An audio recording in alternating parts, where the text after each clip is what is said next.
जाहिर करते हैं। यहां से आगे बढ़ेंगे और सबसे पहले बड़ी और अहम खबर से प्रोग्राम का आगाज करेंगे।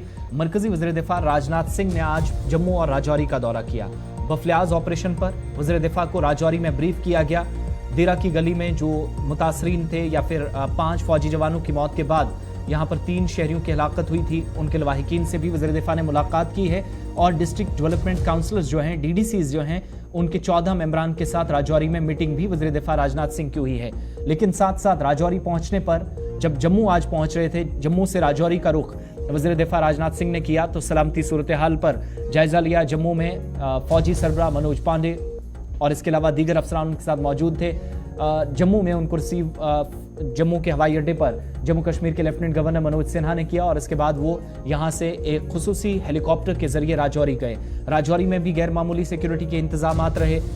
इसी तरीके से जम्मू के अंदर भी और राजौरी में लवाहिकीन से मुलाकात करने के बाद उन्हें इंसाफ की फराहमी को यकीनी बनाया जाएगा। इसके साथ साथ वहां से उनकी वापसी जम्मू हुई और जम्मू में एक आला सतही इजलास की सदारत की, जहां पर शाम होते होते खबर है कि कुछ बड़ी डेवलपमेंट्स और भी हो सकती हैं इस इजलास के बाद। लेकिन इजलास जब खत्म हुआ तो पता ये चला कि लवाहिकीन के साथ साथ अवामी नुमाइंदों को भी कॉन्फिडेंस में लेने की कोशिश सरकारी सतह पर हुई है। जबकि जम्मू में होने वाली मीटिंग में फौज की आला क़यादत, जिनमें खुद फौजी सरबराह जनरल मनोज पांडे के अलावा सोल्विंग कॉप के जो नाइट कॉप के कमांडर्स हैं वो मौजूद रहे और मौजूदा ऑपरेशन प्रीपेयर्डनेस, लाइन ऑफ कंट्रोल की अभी की सूरत हाल और बफलियाज ऑपरेशन पर जम्मू के अंदर भी तफसीली गुफ्तगू हुई है। लेकिन आज जब राजौरी वो पहुंचे थे, इस बीच एयर सर्विलेंस भी काफी ज्यादा रही।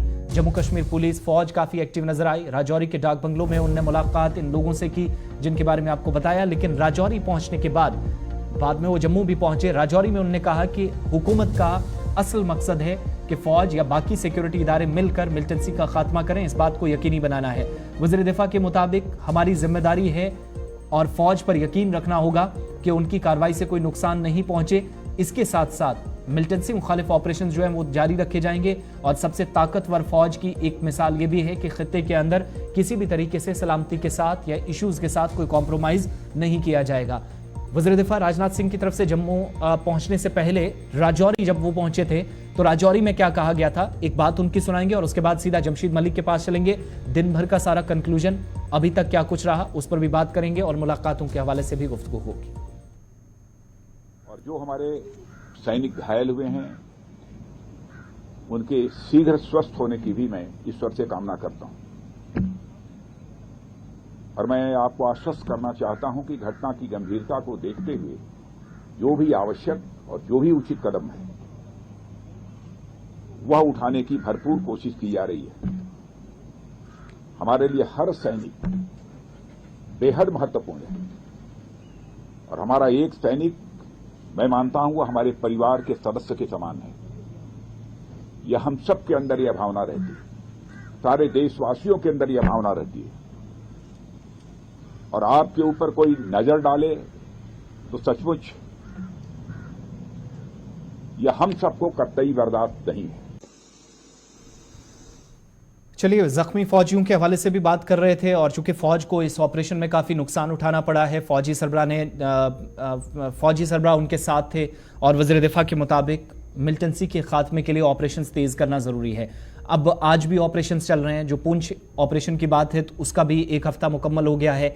इंटरनेट सर्विसेज मुकम्मल तौर पर बंद हैं, 5वां दिन है। मोबाइल इंटरनेट सर्विसेज, सिर्फ ब्रॉडबैंड सर्विसेज ओपन रखी गई हैं। साथ साथ कहीं पर भी किसी जगह पर शहरियों की हिफाजत को यकीनी बनाते हुए कोई नुकसान ना उठाना पड़े, इसके लिए भी एक मजबूत हिकमत अमली या मरबूत स्ट्रेटजी पर काम फौजी हुकाम या आला अथॉरिटीज़ जो हैं वो इस वक्त जारी रखे हुए हैं।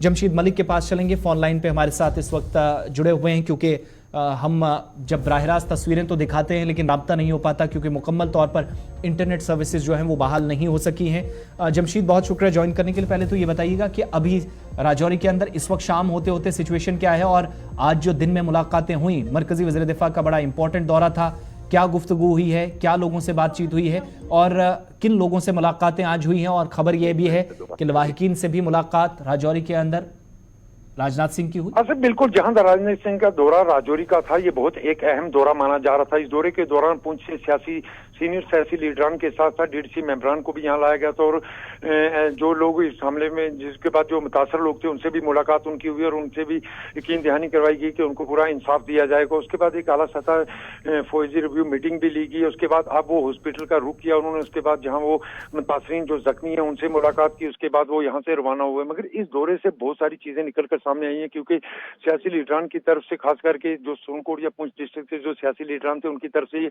मांग की गई थी कि इस तरह की वारदात दोबारा ना हो। इसके लिए उन्होंने काफी जोर दिया। बिल्कुल इन को लेकर जिस तरह सिविलियन की किलिंग की बातें सामने आई थी, वो चीजें काफी देखने वाली थी। उसके बाद काफी अहम दौरा रहा। उसके बाद मीटिंग का दौर काफी अरसा तक चला। मगर कुछ सियासी लीडरान जो पुंछ से थे, चाहे वो बड़ी जमात के लीडरान, साबका एमएलए, हमने उनसे बात करने की कोशिश की, मगर उन्होंने बात करने से हमसे इनकार किया। मगर जिस तरह से हमारे पास जराये के हवाले से जो खबरें आई हैं, उसमें यही था कि लोग इनके साथ बातचीत के बाद उनको पूरी तरह यकीन दहानी करवाई गई कि उनके साथ जरूर इंसाफ किया जाएगा। और ये भी खबर सामने आई को नौकरी के आर्डर भी दिए गए हैं। आसिफ, बफलियाज ऑपरेशन पर ब्रीफिंग जरूर दी गई होगी, क्या बातचीत अंदर हुई है, कोई जानकारी? और टॉप ऑफिशियल्स की मीटिंग चूंकि राजौरी के अंदर पूरे प्रोविंस में हो सकता है कुछ बड़े फैसले होने हो। एक खबर ये भी हम तक पहुंच रही है कि एक और ब्रिगेड कायम करने के हवाले से कुछ तबादला ख्याल चल रहा है, बातचीत हो रही है फौज के हवाले से।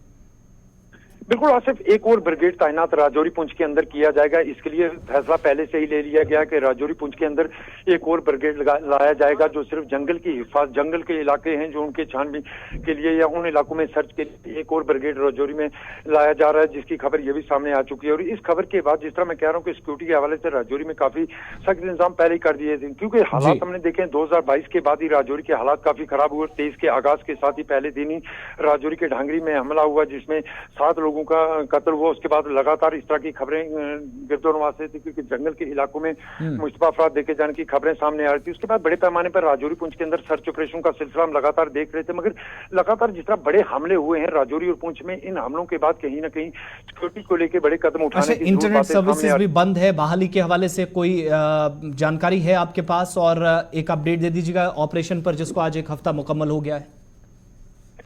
अच्छा, बिल्कुल इंटरनेट की तक बात है कि इंटरनेट को आज चौथा रोज है बंद किए हुए, मगर अभी तक कोई बहाली की खबर इसके सामने नहीं आई है। हालांकि हमारे जराये के हवाले से जो खबर हमारे पास पहुंची थी, उसमें यह कहा गया था कि आने वाले 10 से 15 दिन तक इंटरनेट बहाल नहीं हो पाएगा। ये खबर जरूर जराये के हवाले से, मगर इसकी तस्दीक नहीं हुई। हालांकि कई लोगों से बात करने की इसके हवाले से महकमा से भी बात की, उनकी तरफ से भी कोई इस पर ऑफिशियल बयान जारी नहीं किया गया। मगर इस तरह की खबरें जरूर गर्दिश कर रही है कि आने वाले कुछ दिनों तक अभी राजौरी और पुंछ में इंटरनेट बहाल नहीं हो पाएगा। आसिफ, बहुत बहुत शुक्रिया तफसीलात फराहम करने के लिए। जमशीद मलिक राजौरी से हमारे साथ थे और बता रहे थे कि आज इस वक्त ऑपरेशन का अपडेट क्या है। और चूंकि वज़ीर दिफा राजौरी पहुंचे थे सबसे पहले और उसके बाद वो जम्मू गए, लेकिन साथ